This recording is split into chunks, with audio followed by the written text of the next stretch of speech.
ബീഫും ഓർഡർ ചെയ്തിട്ട് കൂടെ ഇനി ചാറും വേണമെന്ന് പറഞ്ഞ് കാത്തിരിക്കാനൊന്നും ഇനി പറ്റില്ല. കിട്ടണമെന്ന് നിർബന്ധമൊന്നുമില്ല. അതിനുവേണ്ടി അടികൂടുകയും വേണ്ട. അതിനി കൊല്ലത്തായാലും അങ്ങ് കൊച്ചിയിലായാലും. പൊറോട്ടയും ബീഫും ഓർഡർ ചെയ്തതിനു ശേഷം ഉപഭോക്താവിന് ഗ്രേവി സൗജന്യമായി നൽകിയില്ലെന്ന പരാതി പരിഗണന അർഹമല്ലെന്ന് എറണാകുളം ജില്ലാ ഉപഭോക്തൃ തർക്ക പരിഹാര കമ്മീഷൻ പറഞ്ഞിരിക്കുന്നു. എറണാകുളം സ്വദേശി ഷിബു കോലഞ്ചേരി 10-ാം മൈലിലെ ദി പേർഷ്യൻ ടേബിൾ എന്ന റെസ്റ്റോറന്റിനെതിരെ നൽകിയ പരാതിയിലാണ് ഉത്തരവ്. ഷിബുവും സുഹൃത്തും ഈ റെസ്റ്റോറന്റിൽ നിന്ന് ബീഫ് ഫ്രൈയും പൊറോട്ടയും ഓർഡർ ചെയ്തതിനോടൊപ്പം ഗ്രേവി ആവശ്യപ്പെടുന്നു. എന്നാൽ ഗ്രേവി നൽകാൻ കഴിയില്ല എന്ന് ഹോട്ടൽ ഉടമ അറിയിക്കുന്നു. തുടർന്ന് കുന്നത്തുനാട് താലൂക്ക് സപ്ലൈ ഓഫീസർക്ക് ഷിബു പരാതി നൽകി.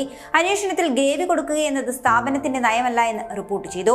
തുടർന്ന് ഷിബു എറണാകുളം ജില്ലാ ഉപഭോക്തൃ തർക്ക പരിഹാര കമ്മീഷനെ സമീപിക്കുന്നു. സൗജന്യമായി ഗ്രേവി ലഭ്യമാക്കാമെന്ന റെസ്റ്റോറന്റ് വാഗ്ദാനം നൽകുകയോ ഇതിനുവേണ്ടി പണം ഈടാക്കുകയോ ചെയ്തിട്ടില്ല എന്ന് കമ്മീഷൻ നിരീക്ഷിച്ചു.